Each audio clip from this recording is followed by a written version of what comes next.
made with spoken. Rift Rangers, Volume 1, by D.M. KRULICKI. Digital narration performed by the Klondike players. Prologue. The vast expanse of space stretched beyond the ship's front viewport. Stars scattered like distant embers in the dark. The massive display shimmered, a silent slideshow flickering across the screen, poignant moments of David's life, each one playing out in rapid succession. Pain, hardship, the crushing weight of responsibility. His battles with love and loss, the ways he navigated stress and sacrifice. Each decision he had made, every turning point, every fractured dream, all laid bare for examination. The operators stood in silence, watching, analyzing. Their collective consciousness worked through the subject's logic paths, tracing how he processed each obstacle, how he adapted, evolved. A test, an evaluation, an assessment of his worth. Commander. The operator at the control stated flatly, the words rippling across the mental link. Analysis of the subject is complete. We have reached his peak growth cycle. Good. The commander responded, his mind a fortress of intent. Prepare his quarters, and get into position for extraction. We need to make his transition to the core a smooth one. Yes, Commander.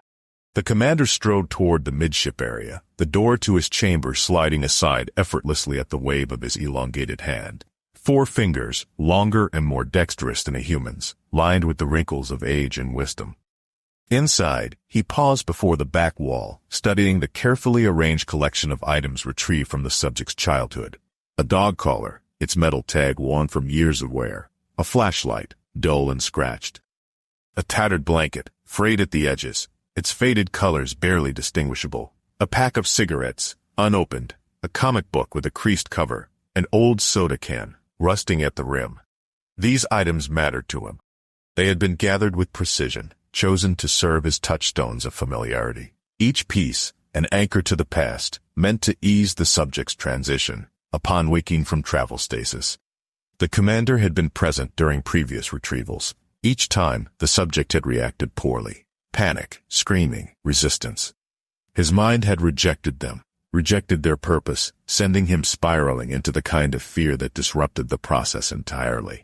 Like a Dargentine snorkel, the commander thought with mild irritation, recalling the high-pitched wailing that had once filled the chamber. David had not been ready. His mind had been too young, his instincts too entrenched in human limitations. Each time, they had been forced to return him to his world, to allow more conditioning, more experience. But now, he was ready. Mature enough to understand, seasoned by life's hardships, hardened by loss, shaped by experience. The war was at its peak. The conflict that had ravaged their worlds for too long had reached the tipping point. They needed him, the one they had chosen, the one they had prepared. He was to be their ace, their leader, the force that would tip the scales and bring peace back to the galaxy. The commander only hoped that this time, finally, he was right. David's quarters had been carefully prepared. His familiar objects placed where he would see them immediately. His uniform, tailored precisely to fit. A library of data crystals awaited him, each one holding the knowledge of past wars, of current battles, of the threats that loomed ahead. They had tried before to implant the knowledge directly, during the first encounter, when he had been only a child living in a metal tube dwelling. But his developing brain had rejected the process, the flood of information too vast, too alien. This time, they would do things differently. They had adapted. They had learned. Now, it was time. David was ready. And with him, they would finally end this war. The trip to Drumheller had been perfect, a long weekend filled with laughter, adventure, and the warm glow of family moments. David, Sonia, his daughter Brianna, son-in-law Jeremy, and their grandson had made the most of the journey, stopping at rest areas, pointing out sights, and sharing in the joy of discovery. David took special moments to kneel beside his grandson, pointing out little wonders just as he had done for Brianna when she was that age. She watched with a full heart, knowing that those moments, those tiny, seemingly insignificant moments, would be etched into her son's memories just as they had been in hers. The Royal Tyrrell Museum was everything a child could dream of. Massive skeletons loomed overhead, the bones of prehistoric giants casting long shadows as the little one gasped in awe. He listened to the interactive exhibits, touched things he probably shouldn't, but David didn't care. Let him explore. It was part of the magic. The experience ended with a hands-on dinosaur dig outside, where children could uncover buried fossils and take them home. Watching his grandmother's eyes widen in excitement as he brushed dirt from a hidden bone was worth everything. It was a perfect day, until the storm came. David first noticed it as they walked back to the car. The clouds darkened unnaturally fast, rolling in low and heavy, swallowing the golden hues of the prairie sunset. The contrast was stark, a wall of pure white clouds along the horizon, bleeding into a deep, near-black mass beneath it. That's not good. The wind picked up in strange bursts, like someone slowly dialing up the intensity of a giant unseen fan.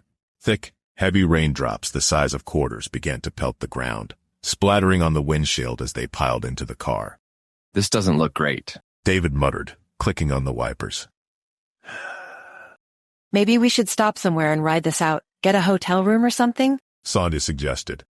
Jeremy checked his phone. Weather app says intense storm warning. High winds, lightning, flash floods, heavy rain. All right, that settles it. Let's grab a room. They found a small roadside motel, checked in, and got settled. Only then did they realize, no food. The place didn't have a restaurant, and no one had grabbed anything before the storm hit. David sighed. I'll go get something. There's a diner a few minutes down the road. Let me come with you. Sonia offered. Nah, it's nasty out there. I'll just grab a bucket of chicken or something quick. Okay, but be careful. Oh, and take a coat. David threw on his hoodie, buckled in, and headed out. The storm had worsened. Sheets of rain blurred the world, turning the world into a seamless sheet of glass. The street lights flickered, their automatic sensors triggering in the unnatural darkness. Thunder boomed. Lightning strikes split the sky just beyond the next coulee. David gripped the wheel. I hope this blows over soon. Boom! The sky exploded, the flash of lightning coming almost at the exact moment as the thunderclap. That was close. Boo! Again, the streetlights cut out. Shit, David muttered, blinking into the pitch black. The only light now came from his own headlights bouncing off the endless sheets of rain. Then it happened. His car lurched violently. It felt like hitting something solid. Then suddenly, the entire vehicle dropped down hard to the right.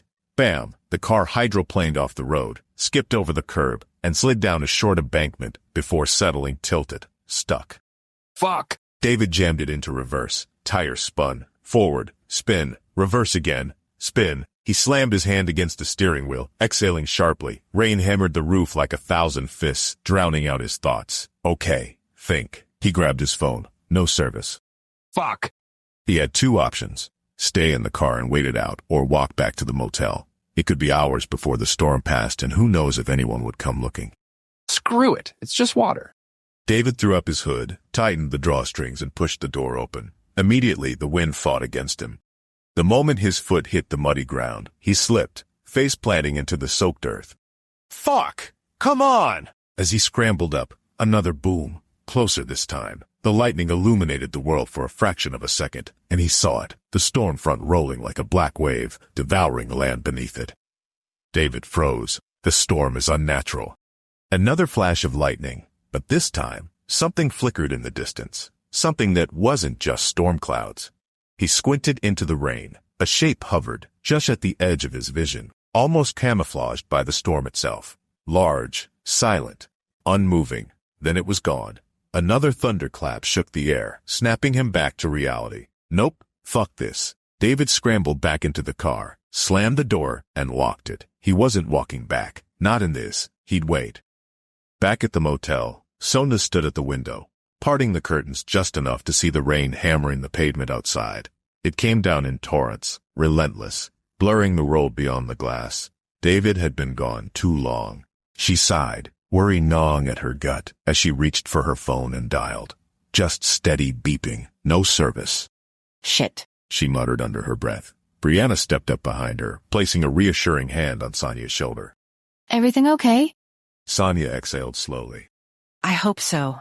There's no cell service, and I don't know what's taking him so long. Brianna offered a small smile. I'm sure he's okay.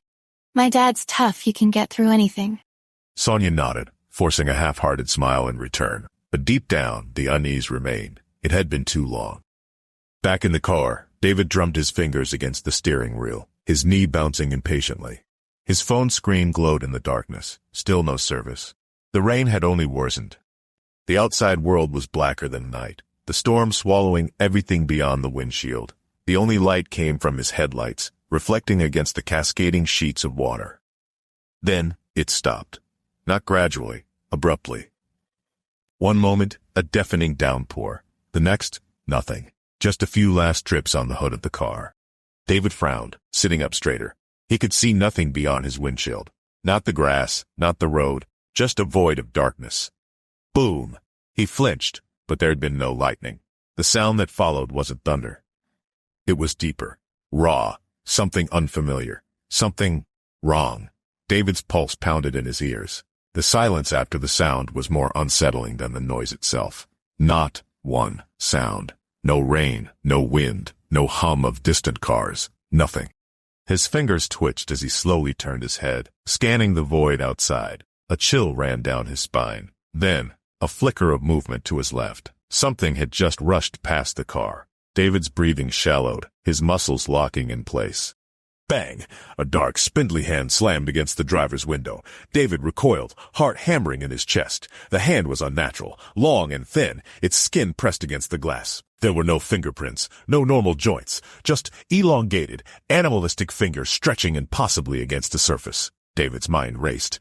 What the fuck is that? His vision blurred, his thoughts fractured. Then, darkness. Outside, the rain resumed. Lighter now. The sky brightened, street lights flickering back to life. David's car still sat in the ditch, engine running, exhaust cutting white swaths into the cool air. The storm had passed. Traffic returned to the streets, but David was gone. Hey, boss. The voice in David's ear was bright, chirpy, and unmistakably Miss Jojo Jet. He didn't respond right away. The captain of Riff Ranger Team Delta stood poised at the edge of a polished obsidian platform overlooking the wedding reception of the decade. No, several decades. High-arched beams of translucent alloy caught the twilight from the twin moons overhead, casting golden flecks across crystalline glasswork, glowing flora, and at least 3 guests who sparkled even without accessories. David adjusted the tray in his hands, feigning the elegance of a caterer while eyeing the layout. Drone recorders flitted overhead, their lenses iris-wide and hungry for drama. Every few seconds, one zoomed in on a different cluster of glamorous attendees, some vaguely humanoid, others proudly not. A quartet of eel-faced nobles gossiped near the champagne spire, while a gelatinous ambassador rippled appreciatively at the music. Boss? Jojo pressed. I think I may have accidentally pushed the wrong button back at Fontos 5. Do you think that might cause a problem? David closed his eyes. She did not just say that. What do you mean, the wrong button? I clearly said the blue square button beside the round orange one. Oh. I thought you said the square orange one beside the round blue one.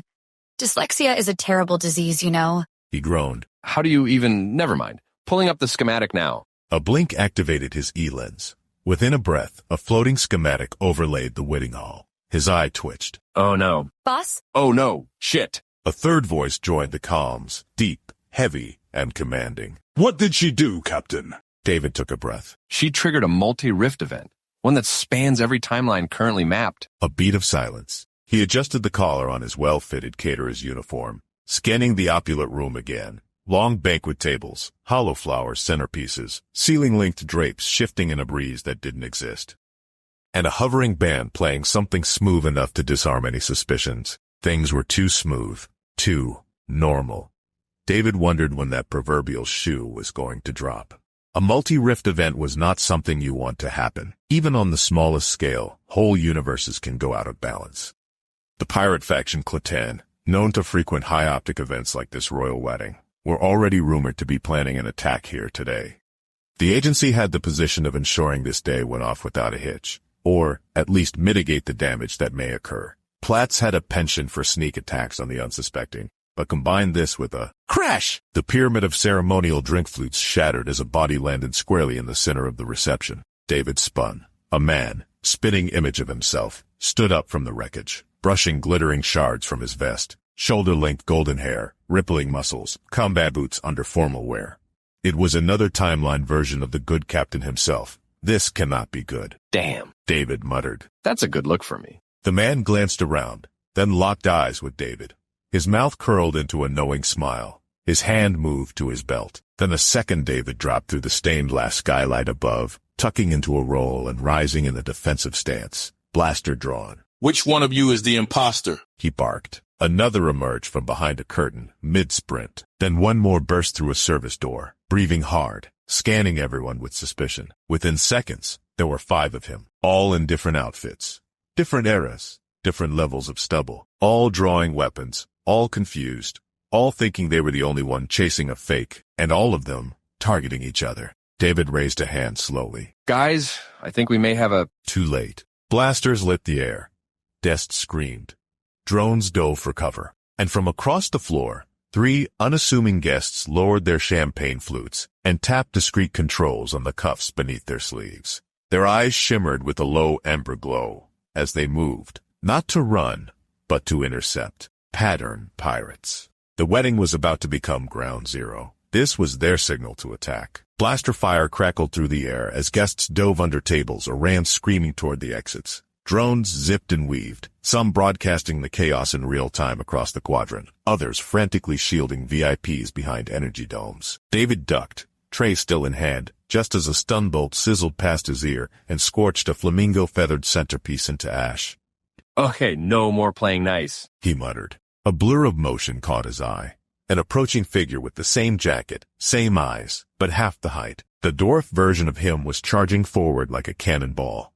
Fists clenched, an expression of pure rage. David froze, blinked, and let out a single stunned laugh. Oh my god, I do see a little me in you. Very funny, Stretch. Mini Klondike snapped. Why the hell are you all so tall? David shifted the tray to his other hand, still smirking at the dwarf version of himself. I don't know, but I'm definitely tossing you aside first. Mini Klondike launched himself into a clumsy leap.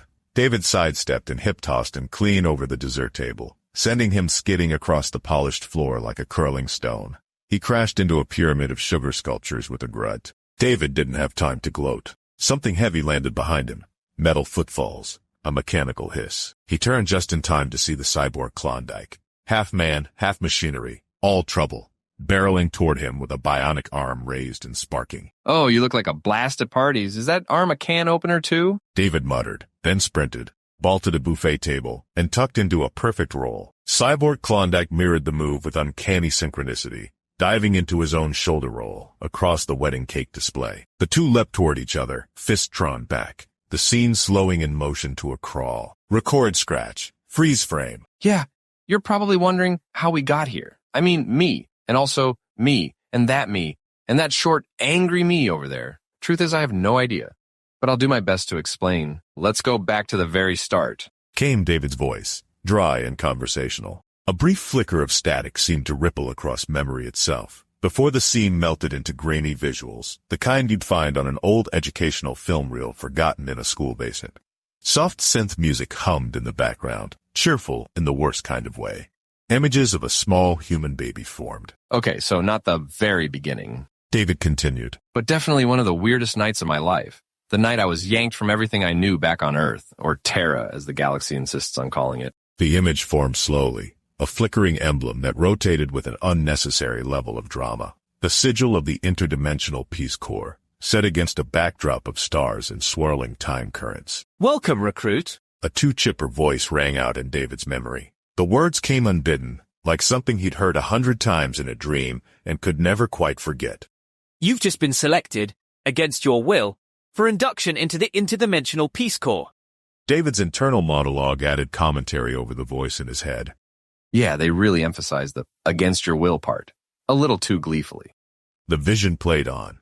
Footage of chaotic battle scenes, agents zipping into wormholes, and someone unfortunately phasing halfway through a vending unit before shorting out the circuit. Here at the IPC, we pride ourselves on safeguarding the delicate threads of time, The cheerful memory went on. policing the meddling of patent pirates, and drinking far too much synthetic coffee. David grunted softly in recollection. Especially that last one. I think my stomach lining still glows. His thoughts drifted to the past, to the life he lived before all this. Earth, Terra, where his younger days were spent marching in cadet uniforms, dodging family drama, stealing moments beneath starlit skies, and nursing suspicions about strange lights that hovered just a bit too long in the night. That was me. He murmured to himself. That was my life. Until I got noticed. And that's when everything changed. The scene shifted again, no longer memory, but something deeper. A cold metal chamber, the hum of machinery. David lay on a smooth platform, blinking against bright overhead lights, heart hammering with disorientation. A tall gray figure stood nearby. No eyes, no expression, just presence. Watching, waiting. Waking up in orbit next to a hairless gray with no concept of personal space? Yeah, not my finest hour. But it was the first step in becoming something else. Somewhere outside the chamber, the ship moved through time like a needle through cloth, and the man who would become Captain Klondike took his first breath in a wider universe. Years ago, uncharted sector, IPC training vessel, the Liberator. David came to with a gasp, his lungs greedy, his chest heaving like it had forgotten how to breathe until this moment. The lighting overhead was sterile, unkind, far too bright. It drilled into his eyes until tears pricked the corners. Cold metal pressed against his back. A shiver racked him, and only then did he register the truth. He was naked, bare skin against the icy slab, every nerve firing, his body offering up its vulnerability to the room without permission. His pulse spiked. The restraints were next, thick straps biting into his wrists, ankles, chest. He jerked, twisting, and the leather cut deeper. Panic frothed in his gut. He yanked harder. Nothing gave. What the hell? Where am I? He forced his eyes to dart around, searching. The chamber was sparse but not empty. Stainless walls reflected the light with surgical cruelty. Above, mounted arms bristled with instruments, needles, blades, scanners, dangling like the poised limbs of some mechanical spider. They twitched in slow readiness, as though sensing his return to consciousness. On his left, a monitor flickered with incomprehensible glyphs that pulsed in rhythm with his heartbeat. Each spike mirrored his panic, climbing faster, higher, feeding a machine his fear. Another screen cycled through skeletal outlines. His outline, he realized, bones rendered in clinical clarity, organs highlighted in strange hues. The temperature was cold enough to make his teeth chatter, but sweat already slicked his temples. The air tasted thin, metallic, recycled too many times. He swallowed hard and gagged on the taste. Something hissed. From his peripheral, one of the mechanical arms lowered, the tip glinting with a scalpel edge. Another swiveled, its syringe bulbous with iridescent fluid that shimmered in the harsh light. Both moved with deliberate patience, like predators circling prey. David bucked against the straps. His wrists burned raw. His chest arched, desperate to break free, but the restraints dug in, pinning him harder. Stop, let me go. His own voice cracked, bouncing back from the sterile walls. And then, motion. A shadow slid free of the far corner. Tall, slender, silent. It crossed the floor without sound, without hesitation, like it had been there the whole time, simply waiting. The gray, uniform skin, smooth and featureless. No mouth, no nose, just a faint suggestion of a face. But the eyes. God, the eyes. Black voids that weren't eyes at all, yet fixed on him with a precision that cut deeper than any scalpel. They held him pinned more tightly than the straps ever could. David's scream clawed at his throat, catching once, then ripping free as the shadow loomed. But then it tilted its elongated head slightly, then pressed something to David's neck. Shh! The hypospray hissed. The last thing David saw was the ceiling spinning slowly above him. He awoke later in a different room. This one was silent, still. Colorless walls, smooth and rounded, met at strange angles. A faint light illuminated everything without source or shadow. He sat up slowly. No restraints. No gray. Before him, a large screen flickered to life.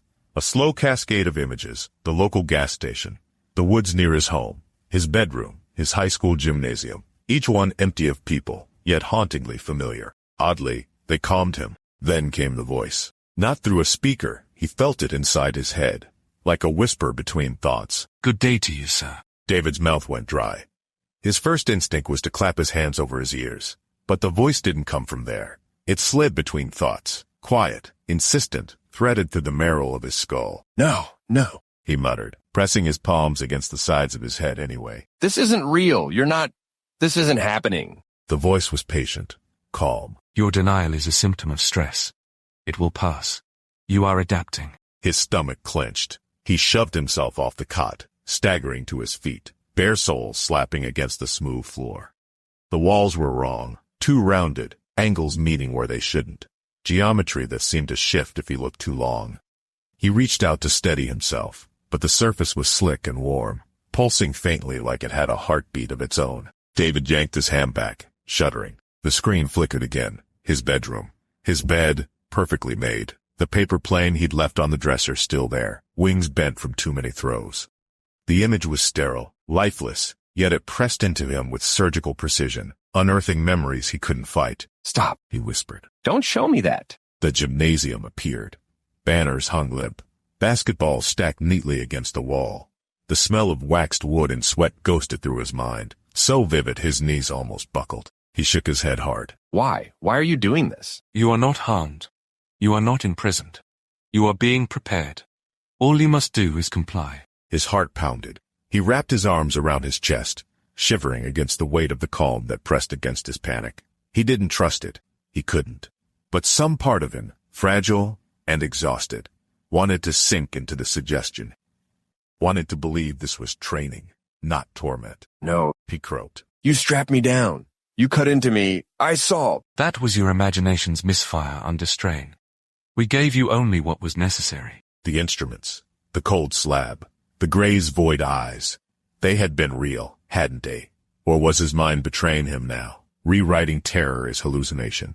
He pressed his palms into his eyes until stars exploded in the dark. Not real, not real, not real. The voice slid closer, silk over steel. You will learn to trust us, David, or you will not survive what comes next.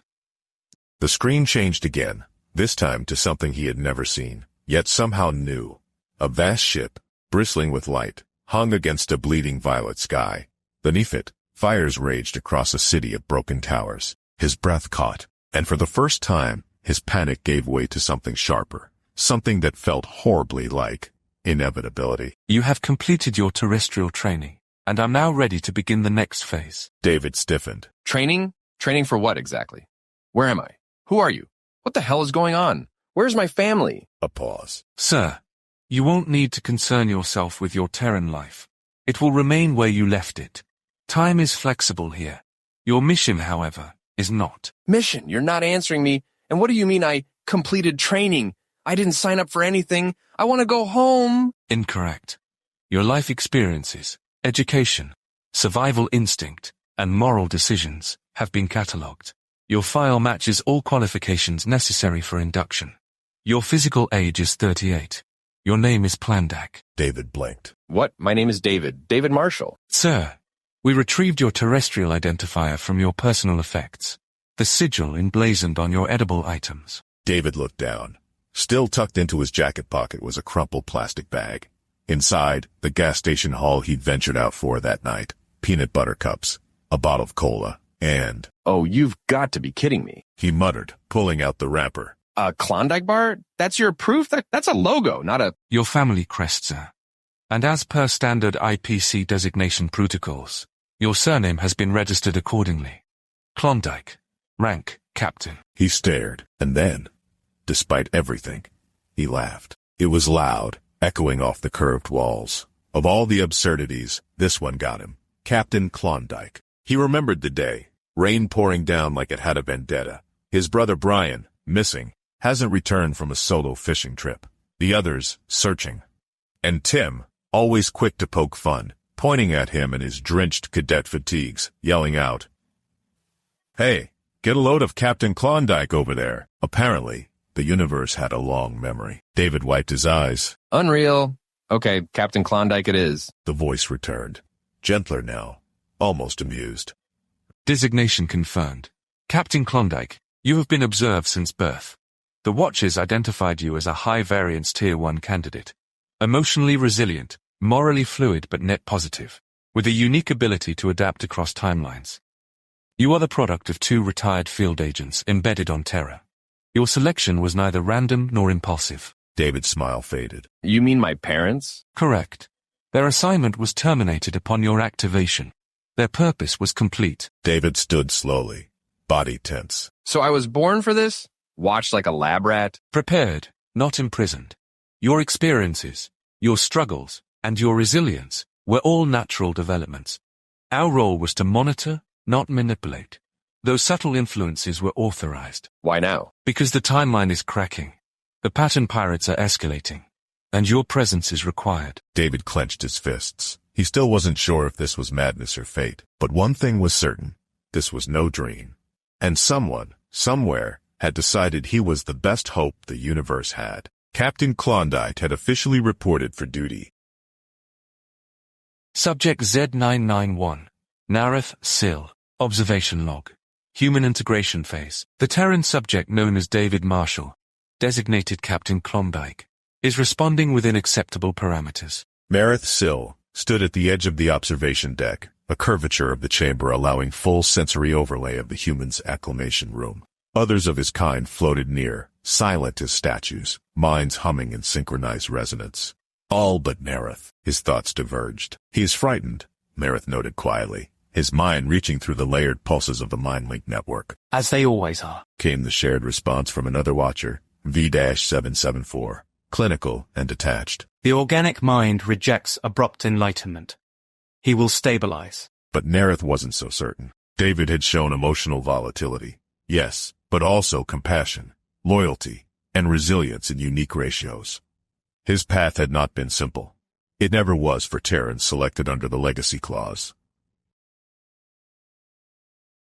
Came more. I will speak to him. Nareth thought. A pause followed. Do not contaminate the subject with sentiment. Warned Prime Watcher C-001. Maintain distance. But the link was already initiated. David stirred in his cot. The chill of the sterile chamber had faded, replaced by an ambient hum he couldn't place. Then came the voice. No, the presence in his mind. Captain Klondike, you are not alone. He sat upright, startled. You again? What now? My designation is Z991. You may call me Nareth. I have been assigned to monitor your adaptation. You deserve clarity.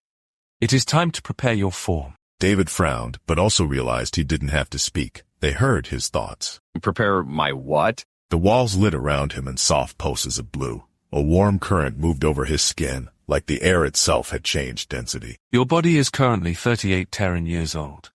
It bears the scars of strain, malnourishment, and cumulative stress.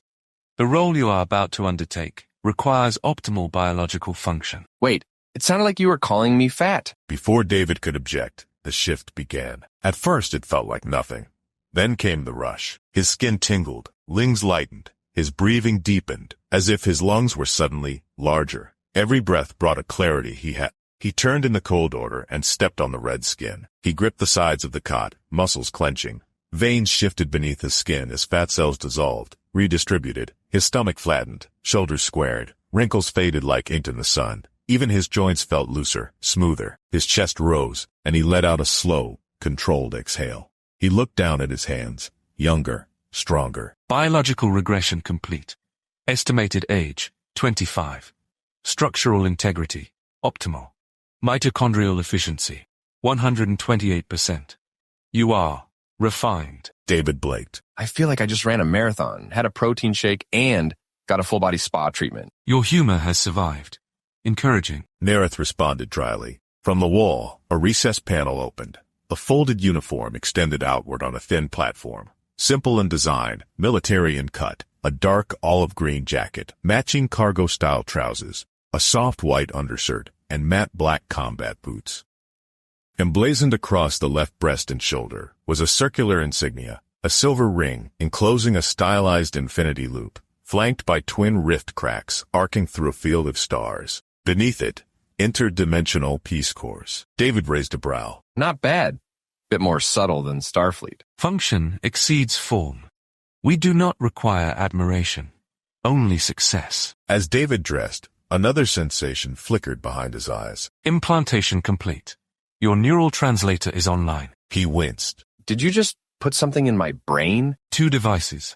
One is a universal language matrix, calibrated to all known sentient vocalizations. The second, your E-lenses, will interface visually with your environment. David stepped back, blinking. Instantly, data flickered in the corners of his vision. Atmospheric readouts, architectural overlays, faint outlines of objects behind walls. Words in unknown languages were auto-translated in real time. What in the... Augmented overlay will display cultural histories, tactical blueprints, environmental hazards, and temporal dissonance ratings within proximity. The lenses are adaptive. You will learn quickly. David turned slowly, taking it in. This wasn't just technology. It was magic by another name. Where are we going now? You are en route to IPC Central Command. Sector Saturnine. Constructed in the core layer of the Helix Array, a stabilized anomaly held outside standard spacetime. It is the heart of our operations. He felt himself swaying slightly, as if the room were no longer stationary. So I start training when we get there? Correct. Your mission begins shortly, and when it is complete, you'll be returned to your former age and position within your native timeline. David raised an eyebrow. Returned? Does that always work? It usually works. David sighed and muttered out loud. Of course it does. He turned toward the viewing window as a kaleidoscope of stars and compressed light spiraled around them. Captain Klondike, reborn, was on his way. He sat alone, not strapped down this time, not floating or spinning through some unnatural gravity corridor, just sitting. The seat was firm but forgiving, mounted beside a wide pane of transparent hull that looked out onto the writhing shimmer of the time stream. Stars moved like brushstrokes in oil. Whole galaxies bent in arcs beyond the rules of physics he once knew. And for the first time since waking up in this impossible world, David had a moment to think. My parents were agents. He exhaled slowly. Agents of what exactly? The IPC, Interdimensional Peace Corps. He still couldn't say it with a straight face.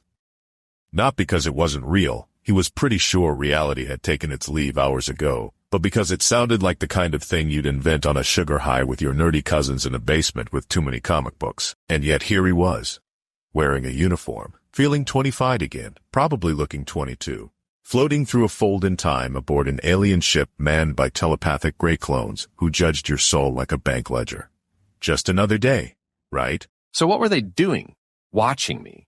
Training me without ever letting me know? He thought back. The weird disappearances. The long talks between them that stopped when he entered a room. The strange way his father sometimes looked at him. Half love, half evaluation. It made his stomach turn. Were they really his parents? Or handlers? Was any of it real? His childhood? The fights? The heartbreaks? Michelle, Vanessa, Jason, Frank, Brianna, Sonia. Oh, my beautiful Sonia. I need her now. More than ever. I have to figure out how to get back. All the pain, all the joy. Were they just players in a game he didn't know he was in? Am I real? Or just the result of someone else's project finally maturing? His fingers curled into fists. They said I was morally fluid. He muttered. Whatever the hell that means. He was impulsive sometimes, sure. He'd lied when it suited him. Told hard truths when it hurt most. But he cared. He always had. Even when no one else did. Maybe that's what they meant. Not good or bad, but adaptable, malleable, usable, he snorted. Congratulations. You're morally gray enough to be press-ganged into the Galactic Timeline Police. Normal, right? He rubbed his hands down his face, then looked to the viewport. The reflection staring back was youthful, strong, defined jawline, clear eyes, shoulders squared like someone who knew what they were doing. Like a comic book version of the kid who used to stare at the stars from a leaky trailer roof. He tilted his head, smiled faintly. But damn, I do look good. His smile faded as quickly as it came. What now? He whispered. What happens to me now? Silence. Not even Nerith intruded. For once, the Watchers were letting him have this. He leaned back into the seat, watching as the stars pulled a curtain across the universe. Somewhere, just ahead, waited answers. Maybe even purpose.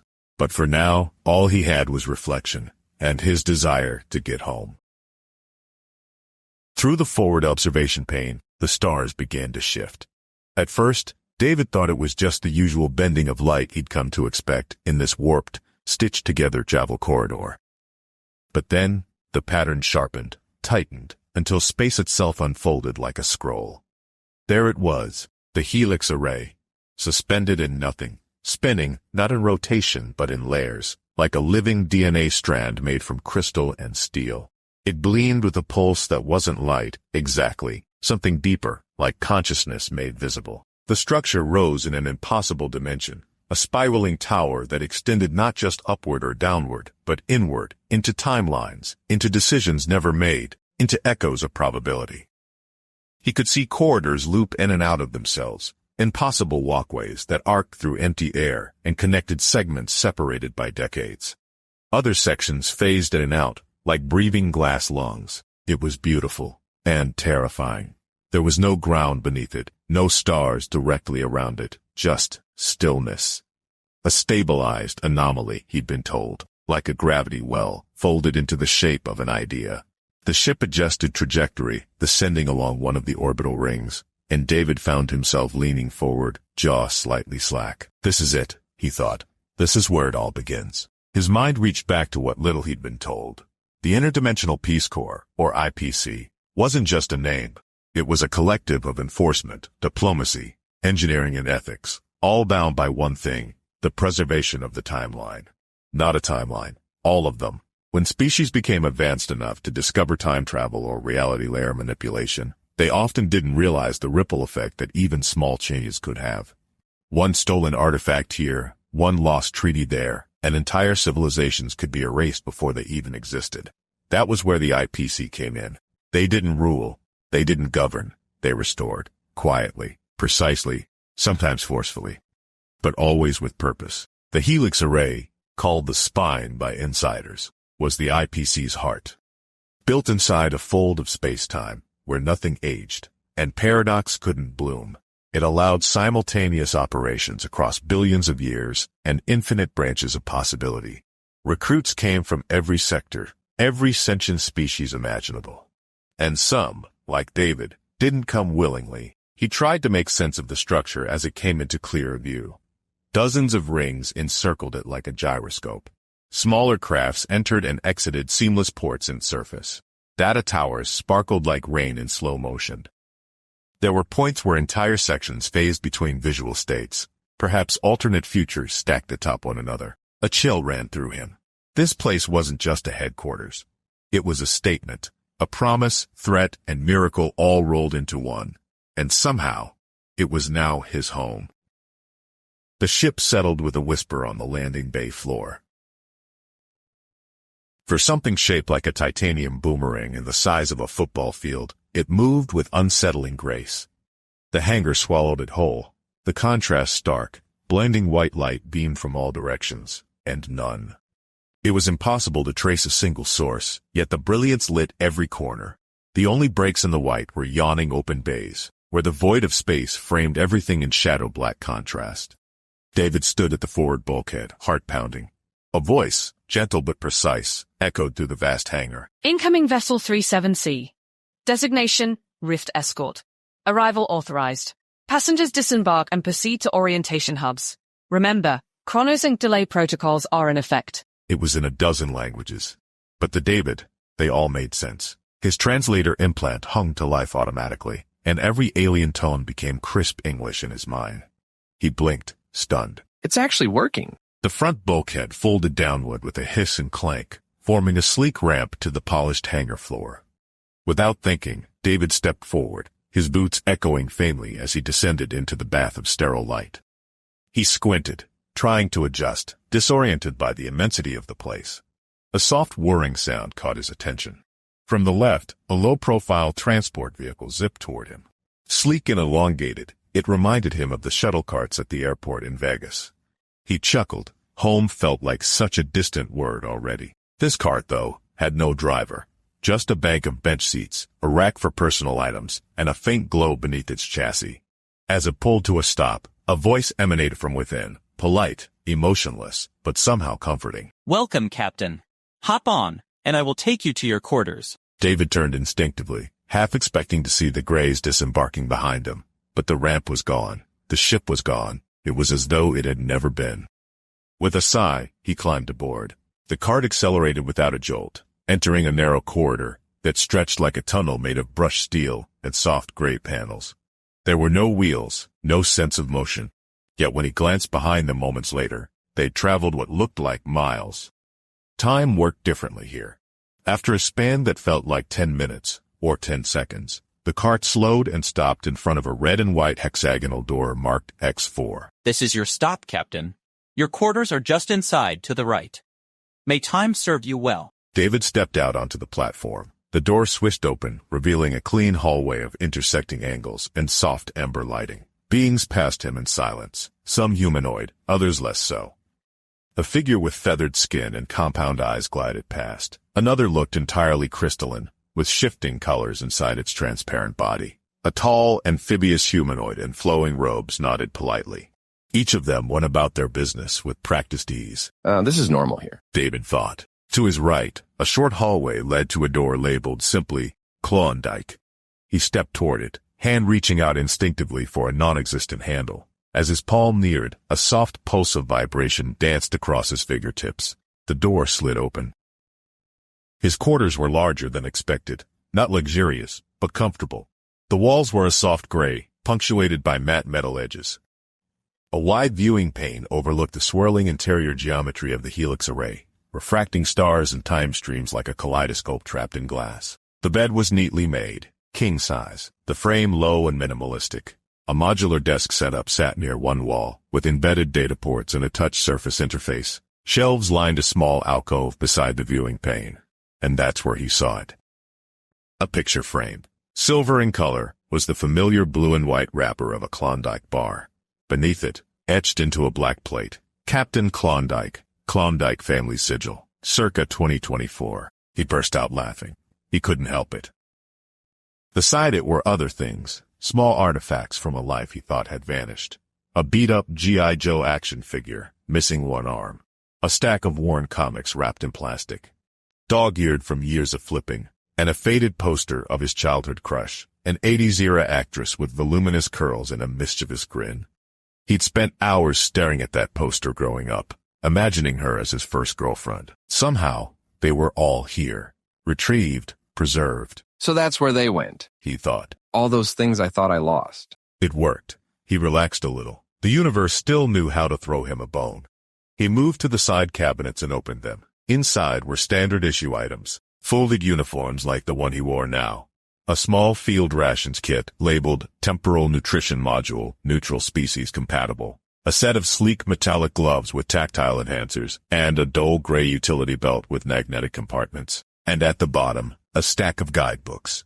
He pulled one out. Rift Rangers, Time Crime Field Guide, V23 War. Another. Temporal Conduct and Civilization Interference Law, Revised Ed, Readable Format. And the last. IPC Orientation Manual, Tier 1 Variant Edition, Confidential. He placed them on the desk and sat slowly. All right, let's see what I've signed up for. David stared at the manual for a long moment, half expecting it to hum or glow or self-destruct in a puff of sarcasm. It didn't. He flipped open the cover. Interdimensional Peace Corps Orientation Manual. Tier 1 Variant Edition. Confidential.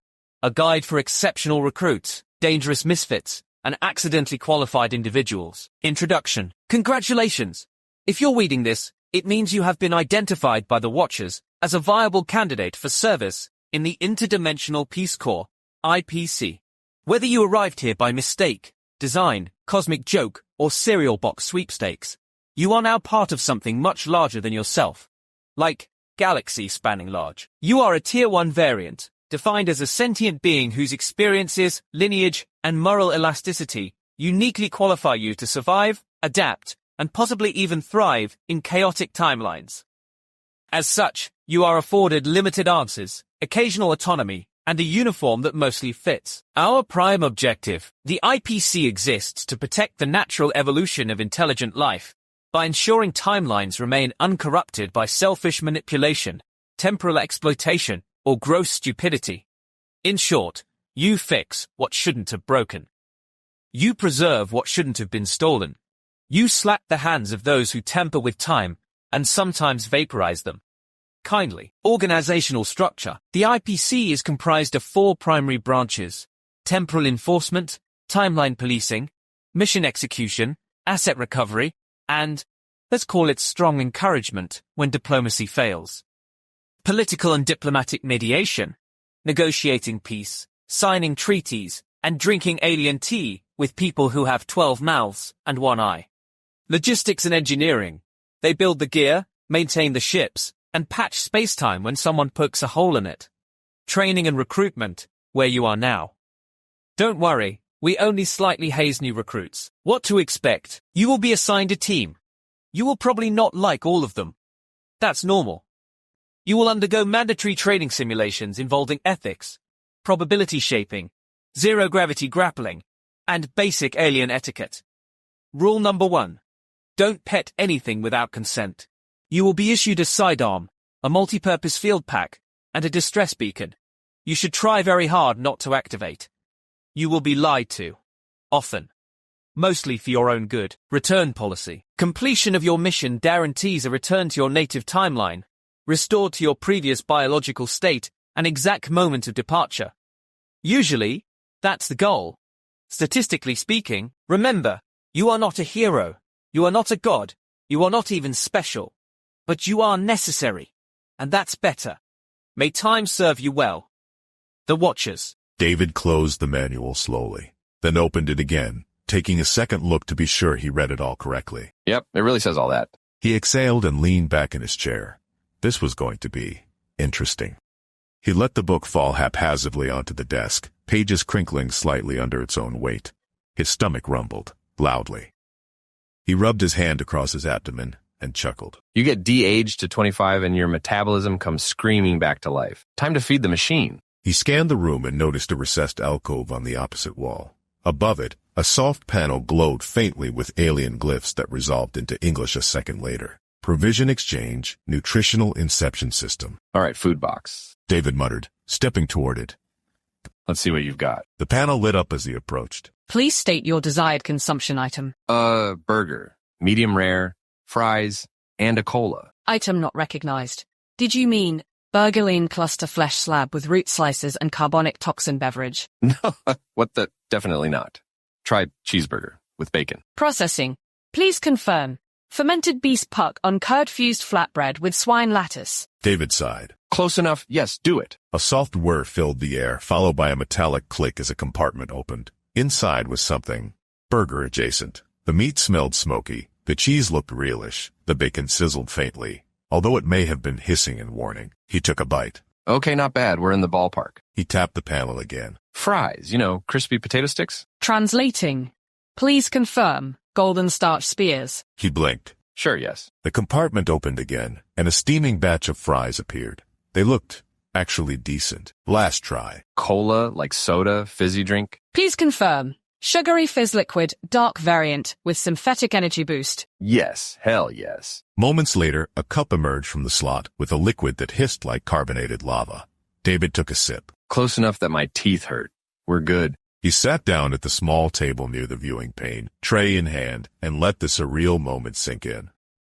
Across the universe from home, de-aged and rebranded as a galactic agent of time justice, and yet somehow, still, eating a cheeseburger and fries. Maybe this place wouldn't be so bad after all. David wiped the last smear of synthetic barbecue sauce from his mouth and let out a quiet, satisfied belch. The burger had settled nicely, weird translation aside.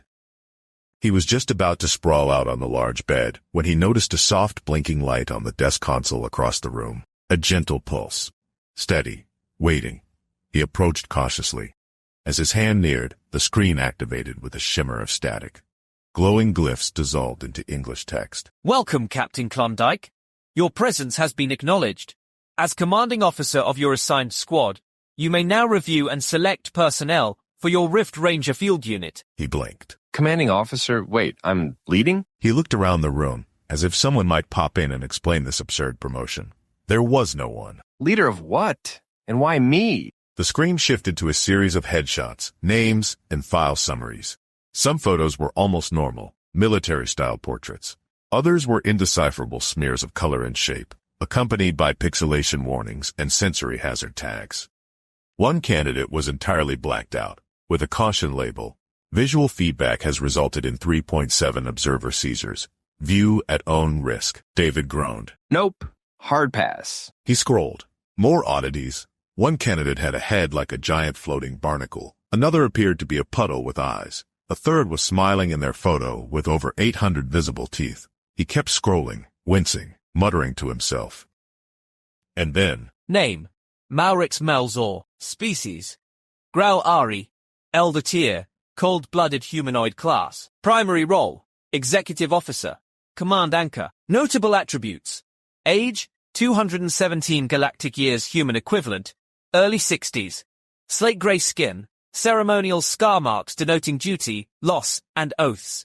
Carries a damaged staff hammer, intentionally unrepaired. Known as the Iron XO across IPC ranks.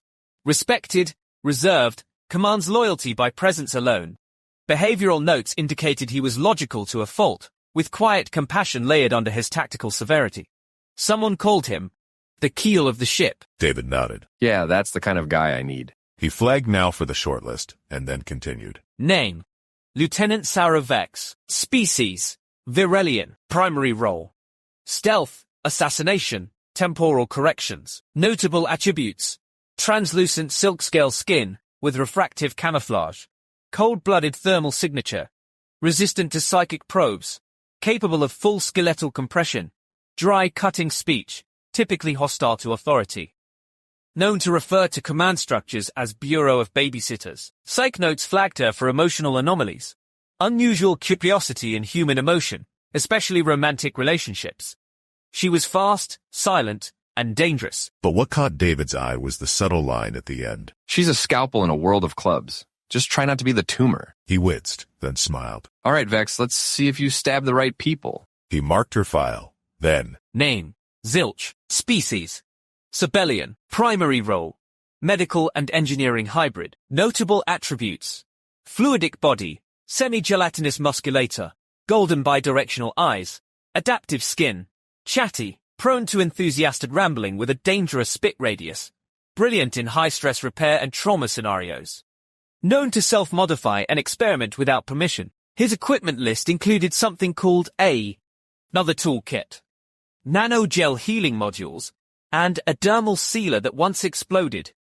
Despite the chaos, he had saved over 200 lives. David watched a short clip of Zilch trying to explain interspatial first aid, while glowing blue and knocking over his own stool. He smiled. You're insane, but I like insane. Zilch was flagged. 3 candidates.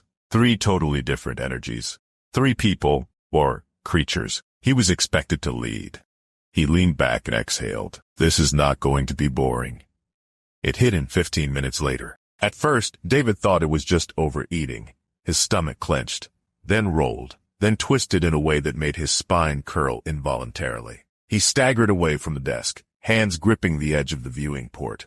His reflection warped in the transparent surface as sweat beaded on his brow. Ugh, okay, bad fries. Definitely bad fries. But it wasn't the fries. A spike of heat shot through his chest. His breath caught. He gasped, then coughed, hacking uncontrollably as if his lungs had filled with static. His vision blurred at the edges. No. He stumbled toward his cot, knees buckling halfway there. His muscles seized, tendons straining like over-tightened wires.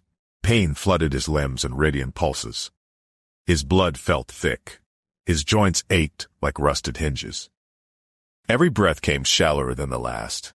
His fingers fumbled over the manual, still resting on the desk where he'd tossed it. Pages flipped wildly beneath his trembling hands. Section 3.1. Provision Station Safety Notice.